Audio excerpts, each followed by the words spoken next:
Welcome to another edition of the Social Proof Podcast, man. This next guest still needs an introduction because there's 8 billion people in the world. I'm under the idea, Mr. Golden, that no matter how popular someone is, no one knows them. You know what I mean?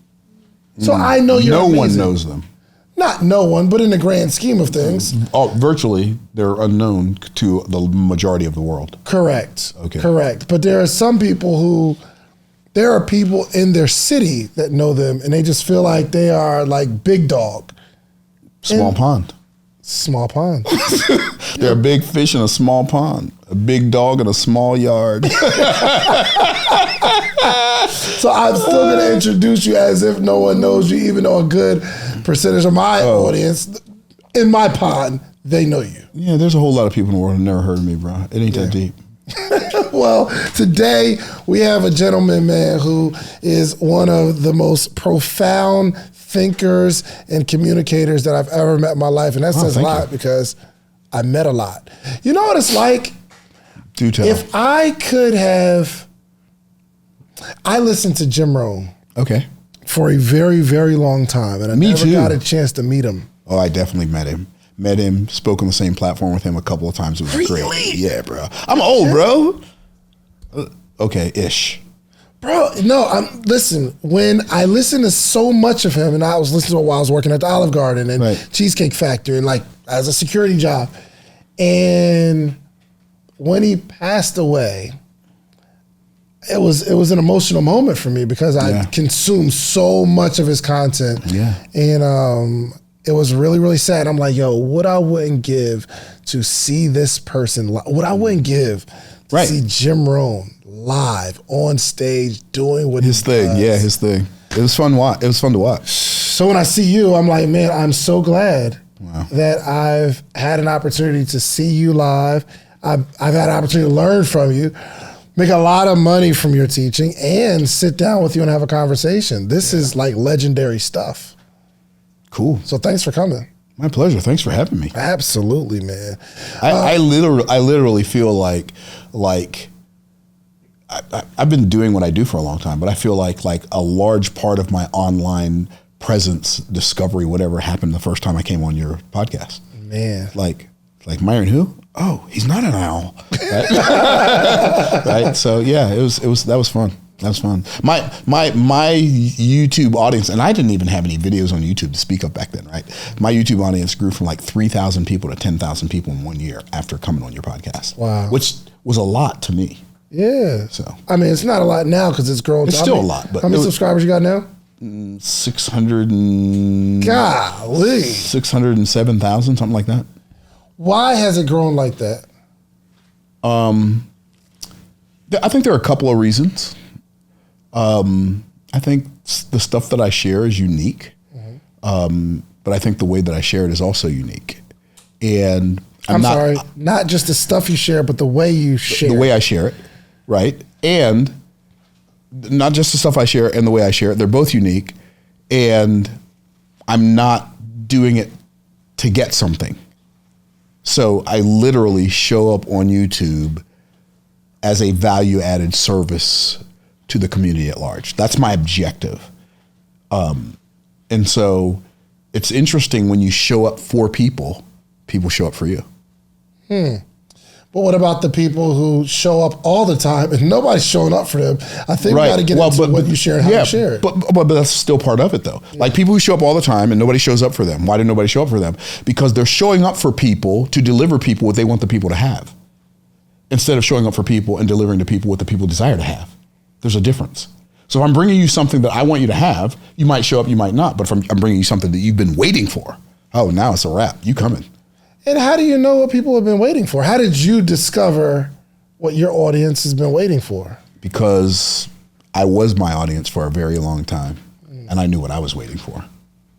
So it's not like, so here's what I mean, because it's really interesting. I had a coaching call this morning, and people were asking questions, and they're asking these questions. Yeah, but I have this thing, and I wrote this book, and I want to do this thing, and I created this coaching program, and I want to know the best way to sell it. Okay, can we just back that up a little bit? Because maybe the best way for you to make sales is for you not to sell the thing you already have, but to go create something that people actually want in the first place. Right? People want to bring to the marketplace the things they're vested in instead of bringing to the marketplace the things the marketplace is vested in. I always tell people, start your business out there. Don't start your business in here by feeding yourself a microphone. Start your business out there. Don't start your business out there. Don't start your business in here. Even Jesus, you look at how Jesus served people. What did he do? He always gave them what they knew they needed before he gave them what he knew they needed. I mean, what's worse, not having food or not having eternal life? Well, clearly not having eternal life is worse than not having food. But yet he made sure he fed them first so that they could hear him when he gave them the important message. So you deliver to people what they want. You sell them what they want, and then eventually they'll let you deliver what they need. So I'm going to make this a very, very selfish interview. I want to know, bro, how, because I think I have an idea of what people want, because like you said, I was them, and I still remember wanting it, needing it. Like, is there anybody that can just help me with this? Take me by the hand and lead me into the financial 100%. Promised land, please. But is there a formula that that we all can figure out to help us clearly identify what they want? I think for starters, to realize that questions are the answer. So what does that mean? It means if you ask enough questions, people will tell you everything you need to know in order for you to serve them better. And most people would rather assume that we know or pretend that we know because we need people to think we know, because we're so used to being in the artificial environment called school, where we're seeking to get a grade by memorizing somebody else's right answers. So our objective is to be right so we can pass a test. So we think life is like that. But there's nothing in life that mirrors that. And so if I go out into the marketplace and I ask questions, what's the single biggest challenge you have right now in your business? If I ask that to 1,000 people, I'm probably going to get 700 different answers. If I take the top answers and I write a book on those answers, people will buy that book. Why? I'm talking to them about stuff they've asked me about. So questions are the answer. I like that. The way you said the things you share and the way you share them. So I'm understanding that the things you share are based on what you know about your audience. And what I know about life.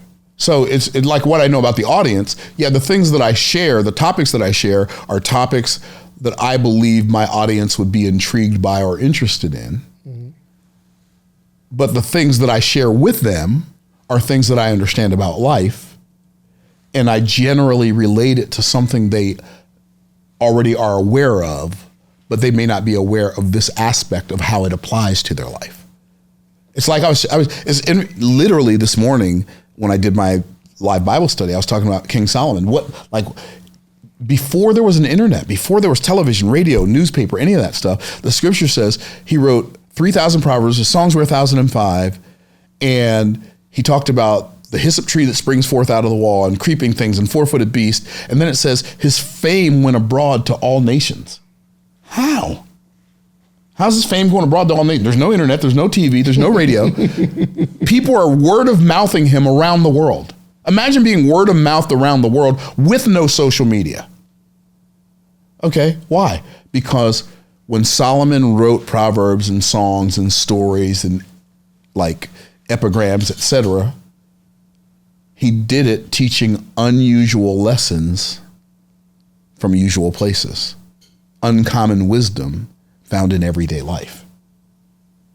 You know what a tree is, but Solomon's like, I bet you never thought about a tree like this. They're like, tell me more. Okay. So this is getting into how you're sharing things. So your major objective is to be able to take something that we're super familiar with. Or at least relatively familiar with, and teach you something about that that's mind-blowing. Give me an example. I knew you were going to say that. This is a very selfish interview. Oh, it's all good, bro. But this will be really, really helpful for people because, so let's take, Solomon talked about trees, for instance, right? Mm-hmm. Okay, well, you've seen trees, right? What is a tree? Oh, it's this wood thing that grows out of the ground. Maybe sometimes it has some fruit on it, right? Mm-hmm. Okay, cool. Well, did you know that a tree has to grow in two directions at the same time? Did you know that? A tree has to grow in two directions? It's always growing in two directions at the same time. It's growing down and it's growing up. Mm. And what's interesting, if you could see the part of the tree that's under the ground, it looks very similar to the part of the tree that's above the ground. The root system is very similar to the fruit system. Crazy. I never thought about that. See what's happening? Look at right, exactly. Look what's happening to your face right now. I've seen millions of trees. Right. And so something as common as a tree, but watch this. Here's what's interesting about a tree. The nature of a tree is that it is both gravitropic and phototropic. Now, you've never probably heard, have you ever heard of the word gravitropic before? Mm-mm. Phototropic? Never. Okay. So gravitropic means it grows away from light and towards gravity. That's the root system. It's gravitropic in nature. So the seed goes in the ground and then the tree starts growing down before it starts growing up. Now, here's what's interesting. When the seed is under the ground, it's dark under the ground, it's damp, and it has resistance. The root system has resistance. Mm-hmm. It has to push through the dirt to go down further, right? Well, once it breaks through the earth growing up, there's no more resistance. And the part of the tree that's above the earth grows towards light and away from gravity. So the tree is growing in two directions at the same time. Now, okay, how does that help me in my life, though? That sounds really cool, right? Mm-hmm. Well, that is one of the most beautiful pictures of the way life works that you've ever seen, that I've ever seen. How? It's the work that you do in the dark when it's difficult and damp that makes the work that you do that everybody sees in the light work. Mm. Nobody saw you. Everybody sees you now in this beautiful studio, on this podcast, on Instagram Live, on YouTube, on whatever. Everybody can see that. Oh my goodness, David Shands. But they didn't see the gravitropic nature of your journey while you were on your way here, working deep into the wee hours of the morning to become the person. That's the root system. Now, everybody proclaims and professes to desire the fruit system. Everybody wants to grow up toward, just reach for the stars, and I want everybody to see how tall I can be and how sweet my fruit is and blah, blah, blah. Well, that sounds great. But if you're unwilling to go down, you cannot go up. That's just the nature of life. In nature, before anything can go up, it has to go down. That's good. Right. So that's for instance. Yeah. So what's really cool is all principles are microcosms of each other. So everything really just keeps proving everything else because truth is simple. It's lies that are complicated. And so if you learn to look for lessons in everything, sometimes you might just find them. Okay. That was mind-blowing. That was incredible. Okay. Can I do your thing? One more layer. Do your thing. So you see a tree, you see these amazing things from the ground to the soil and the microscopic, the gravitropic, and the phototropic. Yes, you see that, right? Well, I see it, but what I see first is the tree. Yeah. And I look at it, I think, that's interesting. It's a tree. I wonder how it does that. And then I'm reading the Bible and it says, blessed is the man that walketh not in the counsel of the ungodly, nor standeth in the way of sinners, nor sitteth in the seat of the scornful, but his delights in the law of the Lord, and his law doth he meditate day and night. And then it says, and he shall be like a tree. I'm thinking, a tree? Why is he going to be like a tree? What does that even mean? Right? You see, so this is what I mean, questions are the answer. Yeah. So he should be like a tree.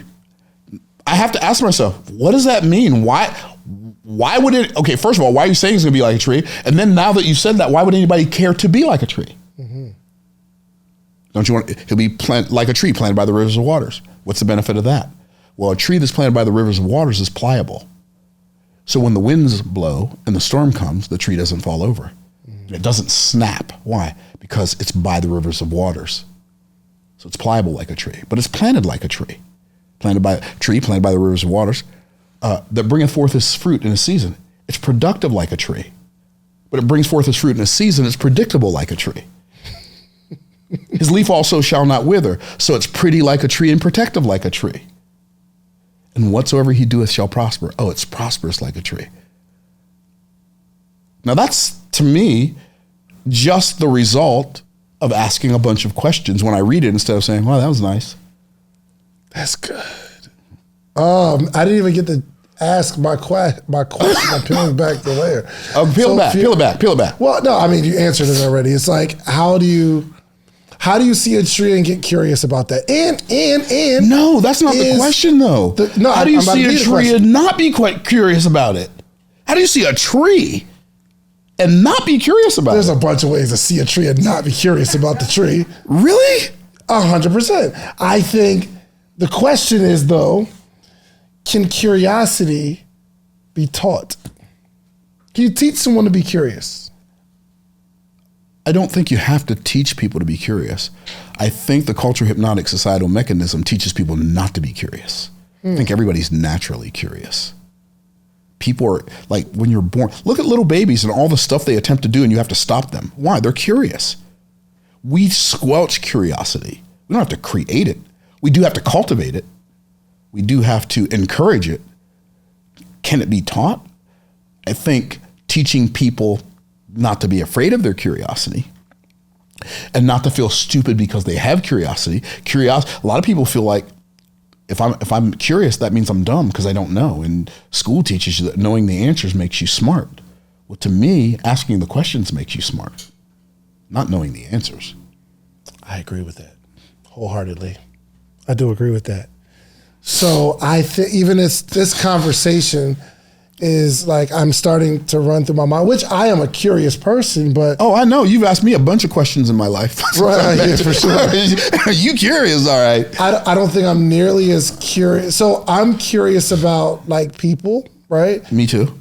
I think what I need to develop is my curiosity around the things that people don't think of. You know what I mean? So sure. Like there's so many things that you share, right?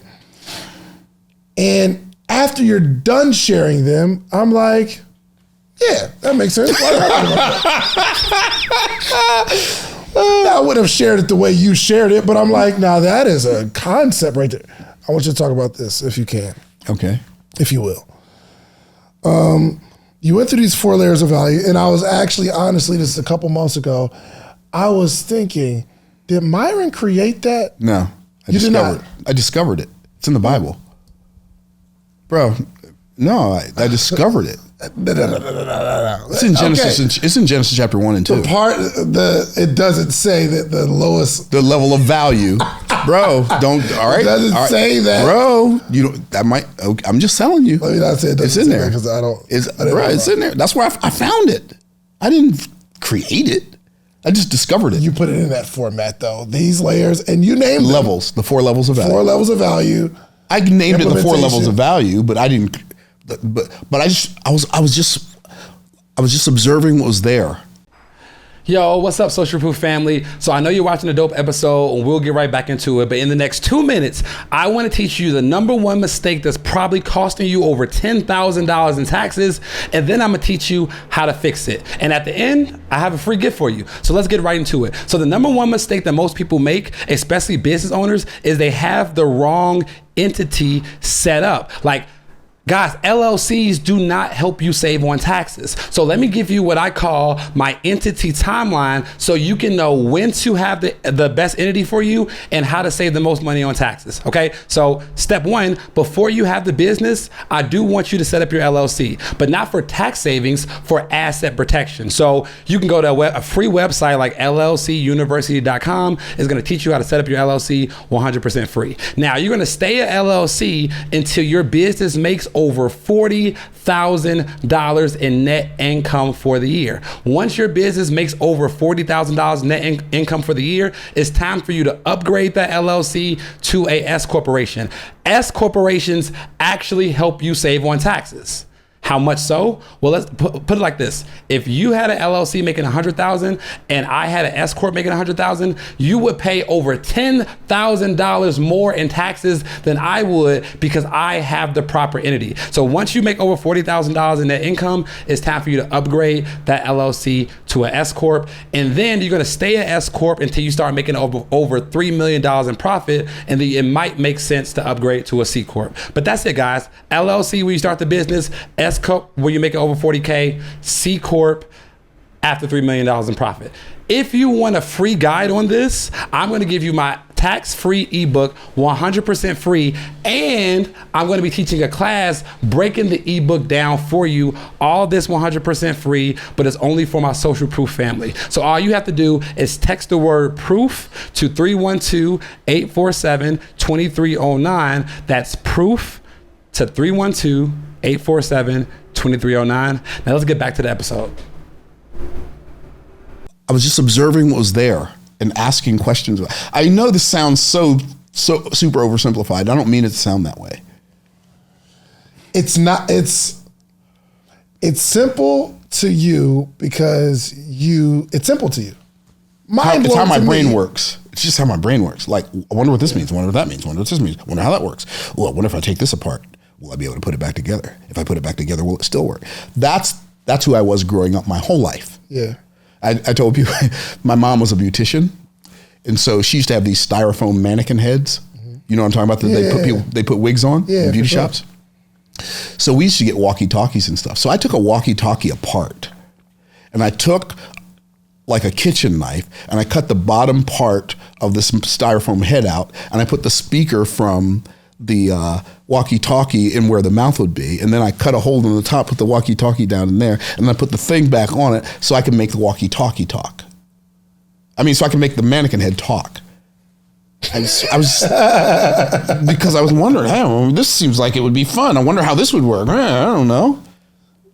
I know it's weird. I get it, bro. But I wonder what would happen if. What if everybody looked at something and said, I wonder what would happen if? Yeah. Or I wonder how that works. I wonder if this could do that. Yeah. Because that's how Steve Jobs came up with the iPhone. Taking seemingly unrelated things and seeing a connection between them. That's where the magic happens. So can that be developed, or is that just a gift? 1,000% can be developed. Can it be developed? Yes. Can I recommend a book that I would recommend people read? Absolutely. Okay. And all of my favorite books that if you want to get all my favorite books, you can go to MyronGoldenAMZ.com and it's all there. But this book, you'll find it there. Okay, you ready? I'm not ready because I'm going there right now. Hopefully my audience will too. So here's the book. Okay. Innovation Secrets of Steve Jobs by Carmine Gallo.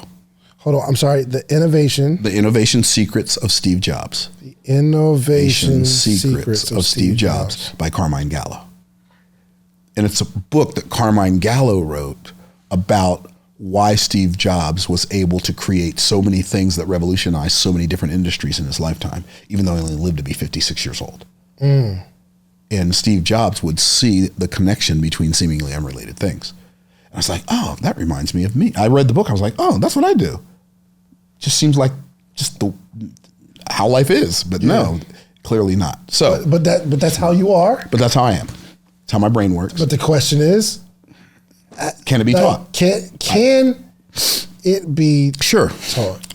It can be. If I believe it can be taught, and then it can be cultivated, and even it can be taught. But even more importantly, I think than being taught, it can be learned. So a person can learn it without somebody teaching it to them. They can learn it by asking more and better questions. And I would imagine desiring to be that. Well, desiring to know. Yeah. I didn't ask a bunch of weird questions growing up and ask a bunch of weird questions now because I desired to be something. I just wanted to know. Yeah. I just wanted to know how it worked. I didn't know it was going to make me be something. My desire was just wonder how this works. Got you. Okay. And you've always been like that. Since I can remember, yeah. But when did we turn the corner to, okay, this is how I am, but this is how I'm going to use it to earn? Oh, I don't know that I turned that corner. I stumbled into making money with all this learning stuff and teaching stuff. I was a stumble upon. Really? Yeah. Big time. That was a stumble upon, bro. Like I do stuff when I was in my 20s. I could have been fairly wealthy in my 20s, but I didn't know that you could make money just because you knew stuff. No, that was a stumble upon. That was a stumble upon. Yeah. Now, fast forward. Fast forward. You go from being amazing your whole life and amazed my whole life. Amazed to you, from your perspective, amazing to other people. Okay. I remember first time hearing you speak, it was amazing to me. I was amazing. It was amazing. Okay. I was amazed. I believe you. Yes, absolutely. I believe you. When was the first time you heard me speak? Where was it? It had to be, here's what's crazy. It was on Clubhouse. I didn't see your face or anything. I just heard. And I said, what is this? Like, what in the world? What is he talking about? Why did he say that like that? How did he say that like that? I could have thought of that. You're hilarious, bro. You're hilarious. So I'm listening, and it's infectious. I'm just having a challenge. I think that some people have a thing, right? Everybody has a thing. Everybody does have a thing. Everybody does have a thing. And I've heard good speakers before, but it was something so magnetic about what you were saying. And I didn't have to see a picture or anything, but my ears were glued, right? So that was a word picture. Your ears were glued. Wow. Okay, I saw that. Glued? Yes. Okay. Little baby Myron right now. I'm glued to the phone. Right, because you're listening on Clubhouse. Just listening on Clubhouse. And I'm fascinated on how you're able to keep my attention. It's making sense now because you're taking, based on what you're saying, you're taking things that I'm familiar with and connecting them with things that seemingly don't go together, but it fits perfectly, right? Sure. And this becomes your way of teaching. Sure. But it's got to be, in terms of like being articulate, sure. There's got to be more than those two, but do you study teaching, cadence? Is there anything you can give me on that? Yeah, I think I've studied teachers and watched cadence. I can remember as a teenager. See, there I'm weird again. I was probably 19, 20 years old. I can remember watching preachers on television who I thought were good preachers, and I just turned the sound down and watch how they move because I thought it was fascinating that they were communicating with their whole body, not just with their mouth. At 19. Yeah. It's what I was into, bro. Who was the first person you remember, like, okay, audio off, and try to paint a picture of what you saw and what was going on in your mind? Who was the first person? Man, that's a good question because it was TV. And TV wasn't really even clear enough back then to see who the person was. Right? Who was the first person? I could. Or when did you go remember, like? Well, I can remember. I can even remember before that. I can remember being blown away when I was a kid when my mom used to make us listen to Martin Luther King speeches and thinking to myself, wow. While he was alive. Yeah. Well, Martin Luther King was killed in 1968, so I would have been 7. Okay. So I heard speeches of him while he was alive, but I heard more of his speeches after he was gone. Gotcha. Right? But just thinking to myself, wow, the way he said what he said was just amazing. The way he communicated, his tone of voice, the way he captivated you with the resonance in his voice, and the way he painted word pictures, it was beautiful. So I don't remember who the first person was I saw on television, but I do remember the first time I ever heard a sermon that actually just blew me away in that it was powerful. And because I was poor and I had a cassette tape player and I only had a handful of tapes. And so I'd listen to these tapes over and over. And there was this guy, he was an evangelist then, he's a pastor now, but he preached a message called What a Name. And he was talking about the name Jesus. And he went through all the letters of the alphabet, starting with A all the way down to Z on the names of Jesus. He is Adam, advocate, anointed, apostle, author, amen, alpha, ancient of days, born of a woman, beginning, begotten, beloved, branch, etc., all the way through Z, right? And I listened to that thing over and over again. And eventually I memorized it, not because I was attempting to memorize it, but eventually it became like a song. You hear it so many times, you know the words, you know the cadence. And so, but I had other tapes also, like I had this guy, V.R. Lakin. He was an old, like Southern Baptist evangelist. Who was it that put the moon and the sun in the heavens and decked the heavens with the stars and smoothed out a play? So I'd listen to him. And then I could say the whole sermon with him. And another guy, R.G. Lee, and I would just listen to him over and over. Like, I'm talking about hundreds of times, maybe even thousands of times. And so I would listen. And what happens, if you find somebody who's great at communicating, and you listen to them communicate hundreds of times or thousands of times, you will eventually begin to fire off the same synapses in your brain, or fire off the same messages in your brain that they're sending in theirs. And then the words that you're saying and the way that you're saying them are communicating to your body, and you become the message, if that makes any sense. Absolutely. And so I studied a lot. Like, I listened to a lot of great sermons and the way they put them together. And then eventually my mind just started working like that.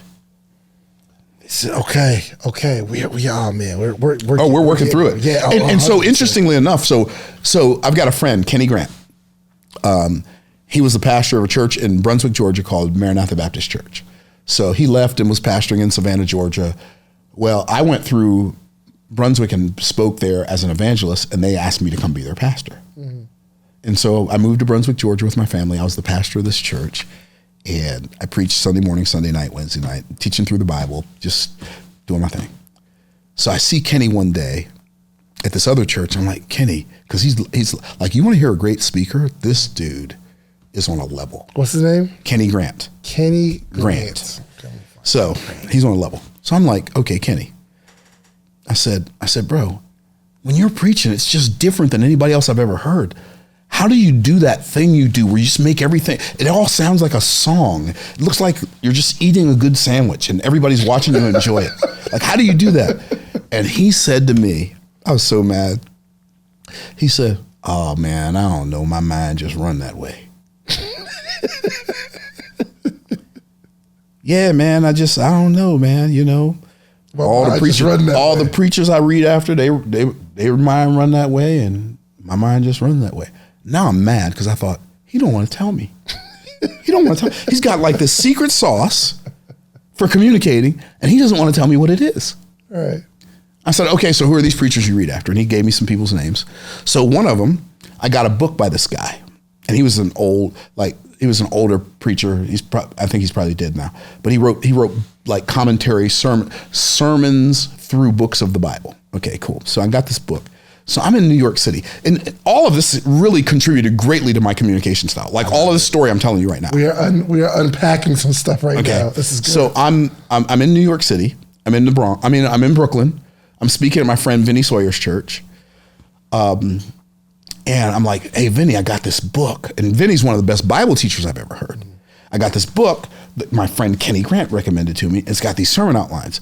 And I said, aren't these cool? And I gave him the book. And Vinny says, they're all right. Now I'm confused. I'm like, Kenny's like the greatest preacher, speaker dude I know. Vinny's one of the best, probably the best out of the best two Bible teachers I've ever heard in my life. And I showed Vinny this book, and he's like, it's all right. And now I'm really confused. But questions are the answer. Mm-hmm. And I know Vinny's not ego trip. He has no ego. Yeah. He's just a regular dude, and he's just being honest. It's all right. I'm like, okay. There's a reason that Kenny thinks this is great. He's a great communicator. Vinny thinks it's okay. What is it? What's the thing that's different between these two amazing human beings? So I said, Vinny, why do you say that? He said, I just don't like one-word outlines. So I'm like, okay, what does that mean? He said, I don't like, people have the man, the method, and the message. That's nothing.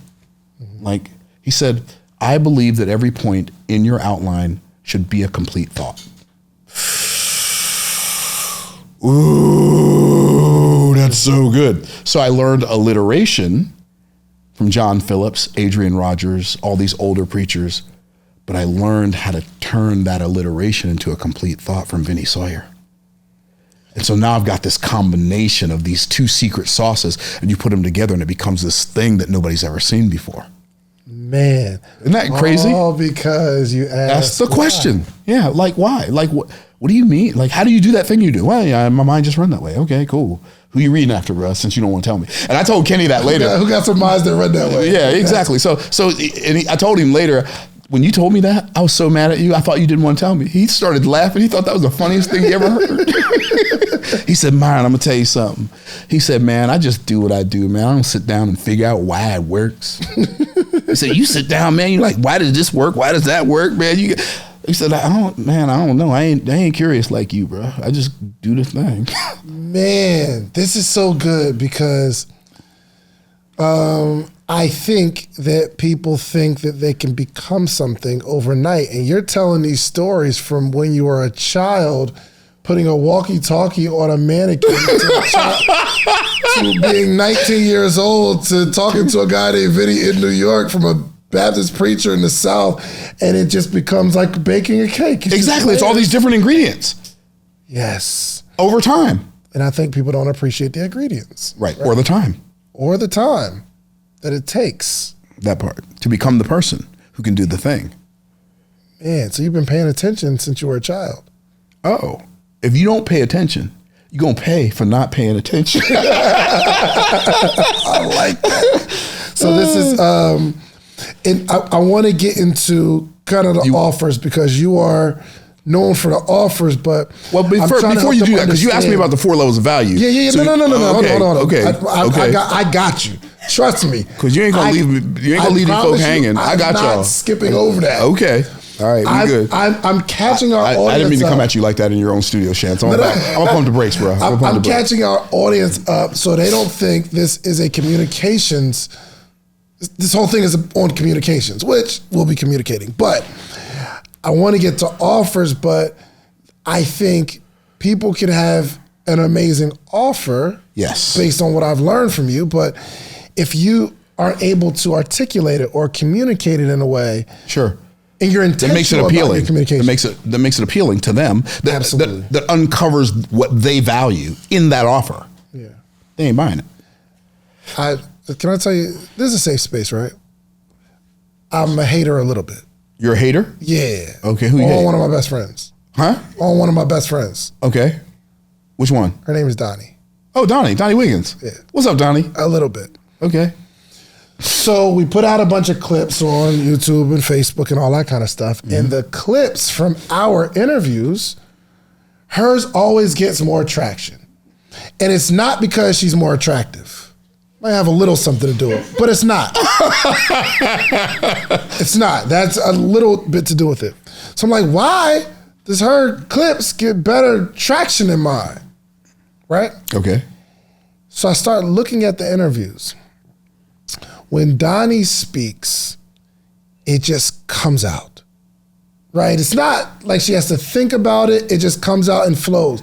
When I'm looking at the way I communicate, there are little pauses and breaks in how I communicate because I'm talking, but my mind is working at the same time, and there's like little interruptions, and it's hard for the whole complete thing to come out. Okay. So I was a hater for just a little bit, but that taught me that I am curious and more intentional about not stopping and starting and trying to let it all come out. So I learned that. Mm-hmm. Sure. I just felt convicted to talk about how I was a hater just now. Gotcha. Yeah. Good. Well, I'm glad you got through that. I was hating on Kenny Grant for not wanting to tell me. So we all got somebody we hating on for a reason or two. Yes. So you created the 4 levels of value. I didn't create it, bro. I keep saying I discovered it. You can say I created it. I didn't create it. I discovered it. It was in there. Let me give a good example. Yes, sir. I don't know. You created DD or you discovered DD?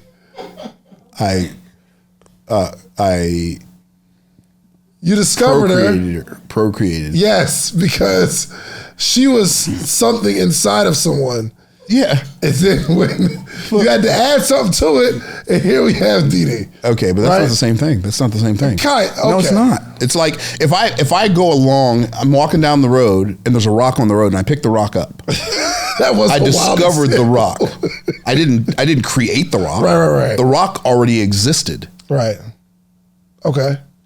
It didn't need me to come by in order for it to be a rock.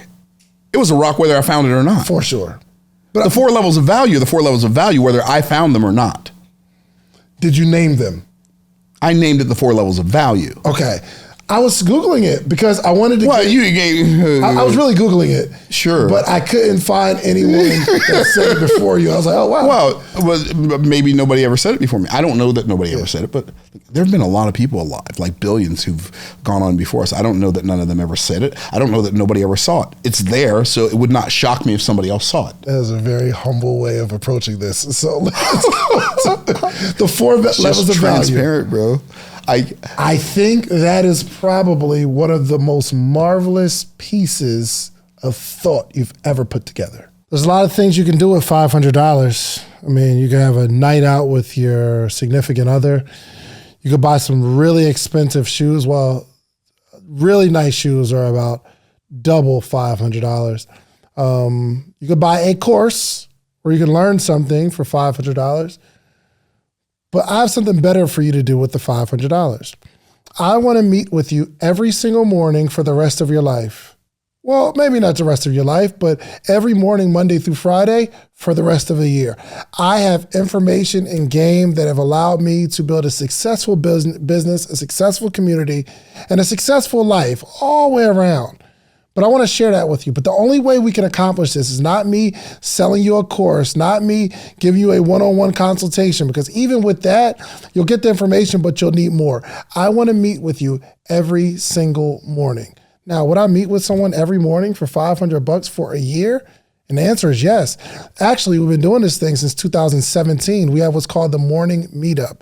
Every single month, we have a theme, whether it's social media, whether it's motivation, whether it's strategy, whatever it is, we have a theme for the month. And every morning in that month, we have a conversation around that topic. And I am giving a wealth of knowledge, not only myself, but a lot of friends, a lot of people that you see on this podcast, they join every single week. So you need a community of people that you can grow with, and you need a coach. I'm your coach. The Morning Meetup is your community. Go to themorningmeetup.com. It's $499, and I will meet you every single morning for an entire year. Give it a shot. Oh, it's incredible. You should see The Gardener is the Garden. That's crazy. It'll make you lose your mind. We'll come back to it. I promise. Okay. I won't forget. Neither will I. Okay. The 4 levels of value, because it's so true. Mm-hmm. It's implementation. That's the lowest level. The lowest level of value is implementation. The second level of value is organization. Unification. Mm-hmm. Third level of value, communication. And the highest level of value is imagination. Imagination, yes. Sure. It's true in all aspects of life. Yeah, it's kind of amazing how it keeps showing up. Okay, so walk me through how you discovered this. Oh, okay, cool. I love this guy. Well, okay, so here's what it says. Genesis chapter 1. First of all, there's so many success principles in Genesis chapter 1. It's like God gave us a wink and said, if you don't get to chapter 2, you're going to be all right. Hold on real quick. Can you center Myron a little bit for Instagram, Reese? I don't know if you can. But go ahead. Okay. You ready? Yes. So when God created 3 categories in creation. Mm-hmm. He created creation, the sun, the moon, the stars, the water, the grass, the trees. Yeah. He created creation. Mm-hmm. He created creatures, dogs, cats, alligators, chimpanzees, turtles, etc. Mm-hmm. Creatures. Yeah. The last thing that God created was creators or creatives. That's us, humans. Well, when God created creation, he said, let there be light. And there was light. When God created creatures, he said, let the earth bring forth the land animals, and let the waters bring forth the fish and the fowl. Mm-hmm.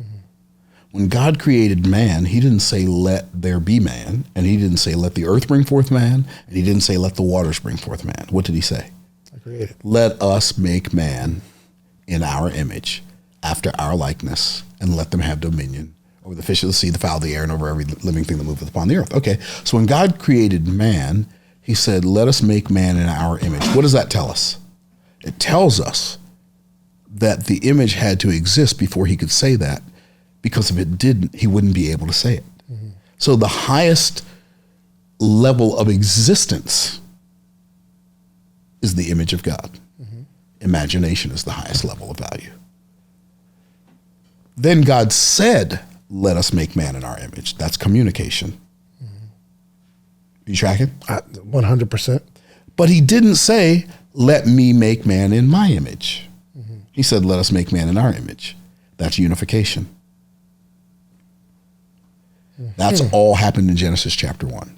Genesis chapter 2, verse 7, it says, and the Lord God formed man of the dust of the ground. That's implementation. The lowest part of man is the flesh. It's the part that dies. Then what did he do? He breathed into the man's nostrils the breath of life, and the man became a living soul. Cool. So that's implementation. So we see when God created the crown of his creation, which is creatives or creators, he used imagination, communication, unification, and implementation. The lower we go, the less spiritual it is. The physical part of us is not spiritual, it's physical. Unification is a higher spiritual activity than doing the thing yourself. Managing people who do the thing, that's a higher level of spiritual activity. Talking is something, like language is something only spiritual beings have.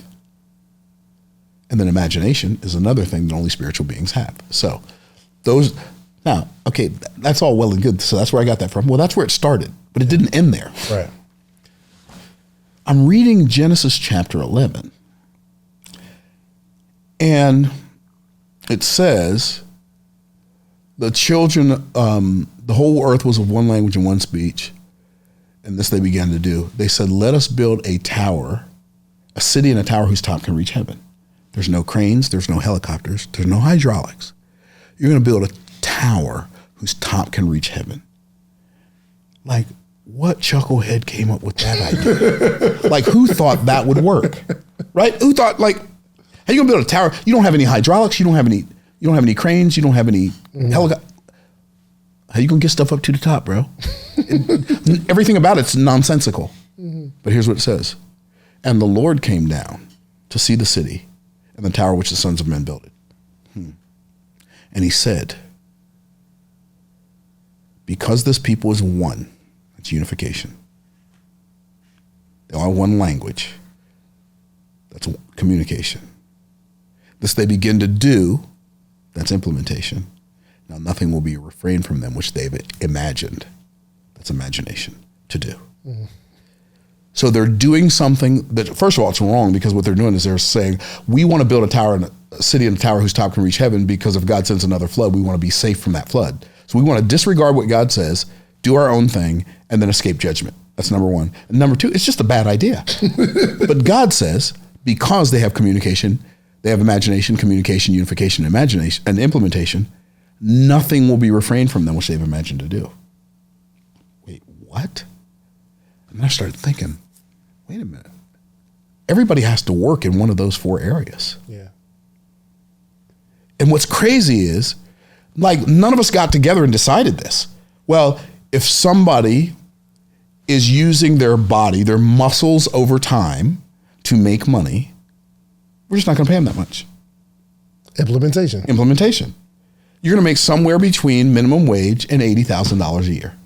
$80,000 is the ceiling for implementation. $80,000 is the ceiling for someone who's using their muscles. Over time. The resources you're using are what's going to determine the wealth that you create. If you're using your muscles, you're cleaning something, you're lifting something, you're moving something, you're fixing something. Like, you're a mechanic and you work on a Bentley or a Rolls Royce or whatever, you might make $80,000 a year.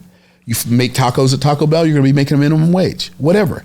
But you're using your muscles. The reason you're getting paid minimum wage, you're using your muscles over time. Yeah. And muscles are a limited resource, a physical resource rather. You can only move so much. Yeah. Time is a limited resource. So you're multiplying a physical resource times a limited resource. How can you produce anything but a limited income? But when you have unification and you're managing people, you literally now don't have to get just 100% of your own efforts, but you can get 1% from the efforts of 100 people and still make the same amount of money. That's unification. It's a higher level of spiritual activity than doing the thing yourself. But then communication. But okay, unification is management. You use your management skills. That's the resource. Always make more than The people you're managing generally, unless you're managing salespeople, because salespeople are communicators. Communication, yeah. Right? And so there are salespeople who make more money than the sales manager that manages them. Right. Because they're operating there you go. They're operating at a higher spiritual level. Maybe even 3 because they have this idea. Yeah, exactly. That's good. So that's what I mean when I say I discovered it. I didn't create that. Yeah. I just saw an application of a principle that worked perfectly in a different arena. Yeah. Why is communication so high up? Oh, because only spiritual beings have communication. And communication is how, like with my communication, I can direct your focus. Think about how cool that is. I can get you to think about something by just talking to you.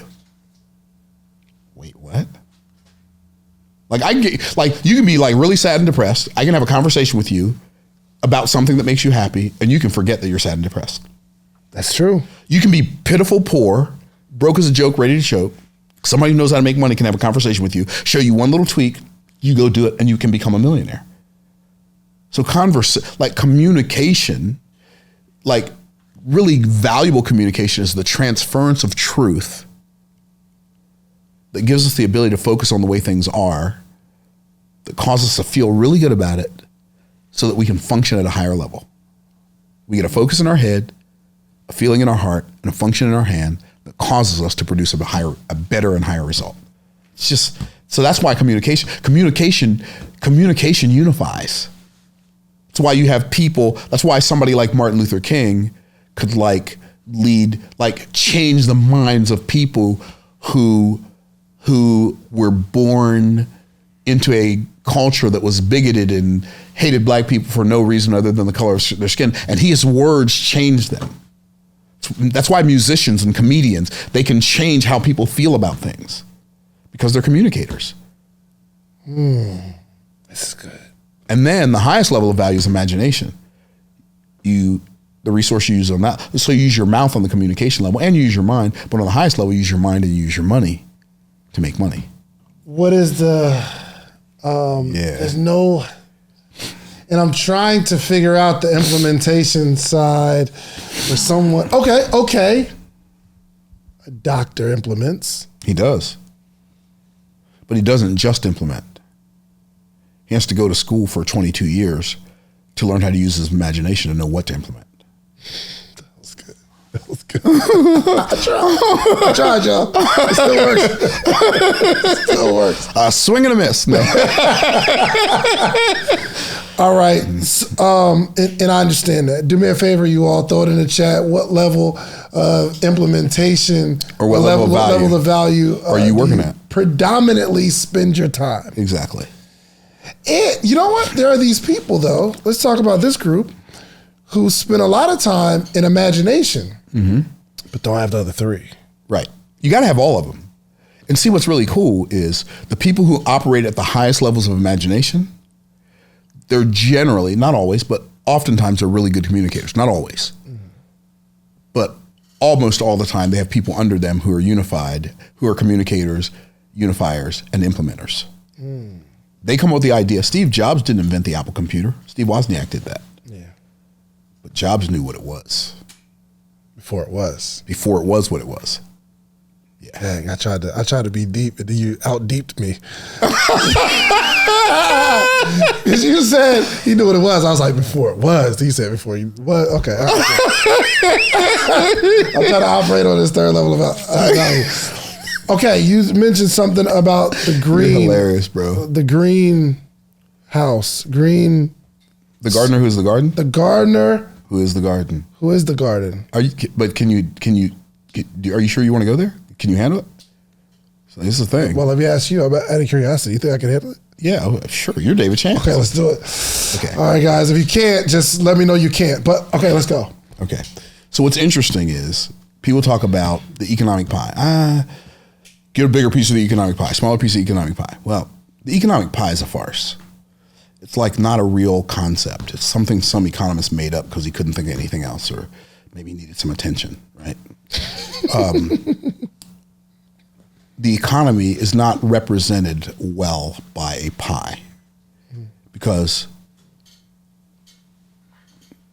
if a pie was a good way for evaluating value in the world, God wouldn't have put man in a garden. He would have put him in a bakery. When God made man, he put him in a garden. Why? Garden's God's ideal environment for man, which, by the way, we can learn a lot from gardening. Okay. I know. Right? Okay. So God, here's this is going to be good. I can just really, really good. So God makes man. It says God planted a garden eastward in Eden. So God's the one who made the garden. Then he made the man and put the man in the garden. Mm-hmm. Okay. He put the man in the garden to dress it and keep it. What's dress mean? It means to cultivate. Keep, what's that mean? To protect it. But the garden, the word garden means enclosure, so it was already a protected place. The word Eden means pleasure. So God's ideal environment for man is a protected place of pleasure and provision. That's God's ideal environment for man, the protected place of pleasure and provision. Okay, you're tracking. I can see it. It's like the lights, you're lighting up right now. Okay, so cool. So you discovered this. It's in the Bible. Yeah. I just looked up the words. Yo, you can't be hitting me with I just looked at it. Listen, the way you're processing this information is very, very different. Is it? Okay. Yeah. I believe you. I believe you. I'm not even going to argue with you. I believe that what you're saying is true. Let's go. Okay. So the Garden of Eden is the protected place of pleasure and provision, but God puts the man there to protect the place that's protecting him. Because that's what it says, to dress it and keep it. Okay, cool. Well, what was the man made from? What did God use to make man? Dust of the ground and breath of life. Dust of the ground, right. Okay. So God goes down in the dirt, the same dirt that he planted the garden in, and he makes the man from the same dirt. So the man is made from the same dust that the garden is planted in. Okay, that's cool. So when God first spoke to man, the first thing God ever tells us about God is that he's creative. In the beginning, God created the heaven and the earth. When I read that, I ask, why would he do that? Mm-hmm. He doesn't need anything. He doesn't need heaven. He doesn't need earth, doesn't need people. So why would he do all that? The only answer I've been able to come up with, and maybe you have a better one or somebody else does, because he is creative and therefore it is his nature to create. God created everything as an expression of his creativity. Okay, cool. That's the first thing God tells. First thing God tells us about God is not that he's love, it's not that he's righteous, it's not that he's jealous, it's not that he's just. Even though he's all those things, the first thing God tells us about God is that he's creative. Cool, that's so cool. The first thing that he tells us about us is that he created us in his image, which means he created us to be creative and he made us to make stuff. Because we're made in the image of God. I'm writing these. You're with me, right? Yeah. Okay. But what's the first thing God ever said to man? Like when you meet somebody and it's somebody important and you tell them something, the thing you tell them, or this meeting's important, the first thing that you tell them is one of the most important things you want them to know, right? Yes. Right? Yes. Okay. What's the first thing God ever said to man? Like this is the first conversation between God and man ever. And God says, be fruitful and multiply, replenish the earth and subdue it. Okay, what does that mean? Be fruitful. What's fruit? What's fruitful mean? Well, Genesis 1 tells us what a fruit is. A fruit is a living organism whose what? Whose seed is in itself. So when God's saying be fruitful, he's saying to the man, you produce on the outside of you based on the seed that I planted on the inside of you. So what's the seed that God planted on the inside of us? I believe that God planted an aspect of his creativity inside of all of us. Mm-hmm. And our job is to cultivate that creativity in the garden that is us to make it bring forth fruit. Okay. Help me understand. Help me understand that on a... I'm fixing to. On an implementation level. Oh, I'm about to. Oh yeah, we ain't gonna keep it all up here. We're gonna get down and play in the dirt. Yes, sir. Okay. So he said, be fruitful and multiply. So when he said, be fruitful, produce on the outside based on what I put on the inside. Multiply. What's that mean? Increase. Yeah. What is increase? It means be fruitful, multiply. Multiply means increase. In other words, the natural result of fruitfulness is growth. Mm-hmm. You're gonna become more than you've been. You're gonna have more than you've had. You're gonna do more than you've done. Okay, yeah. Cool. Be fruitful, multiply, replenish the earth, fill up the earth. That's the natural result of increase. Mm-hmm. And then you'll have dominion. Cool. God planted an aspect of his creativity as a seed inside of us. Now here's what's interesting. That's my daughter. Mm-hmm. He gave her a different aspect of his creativity than he gave me. He gave me a different aspect than he gave her. He gave you a different aspect than he gave me. He gave me a different aspect than he gave you. And what's interesting is about our eyes, the only person we can't see is ourselves. Unless we look in a mirror, right? I can't look at me. I can look at you, right? So it's easy for me to see what gifts you have. It's way harder for me to see what gifts I have, right? And so we go around, most people go around wishing God had planted somebody else's seed inside of us. And so we neglect our seed and don't dress and keep our garden because we're wishing we had their seed. But they're at the same time looking at us and wishing they had ours. Man, that's interesting. It is. So here's what it says. Now I'm going to bring it home. I'm going to bring it home to the practical. You ready? I think you brought it home already a little bit. Okay. No. It's home, right, Reese? No, it ain't home. It's about it's about to be home. It's about to be home. We're in the driveway for sure. Okay, we're on the street. Like as you're talking, I'm like, wow. We're on the street. We're on the street. Okay. We're on the street. Isaiah chapter 55. It says, "Seek ye the Lord while he may be found. Call ye upon him while he's near. Let the wicked forsake his way and the unrighteous man his thoughts. Let him return unto the Lord. He will have mercy upon him, and to our God he will abundantly pardon. For my ways are not your ways, saith the Lord, neither are my thoughts your thoughts." You ready? Here it is. Let's go.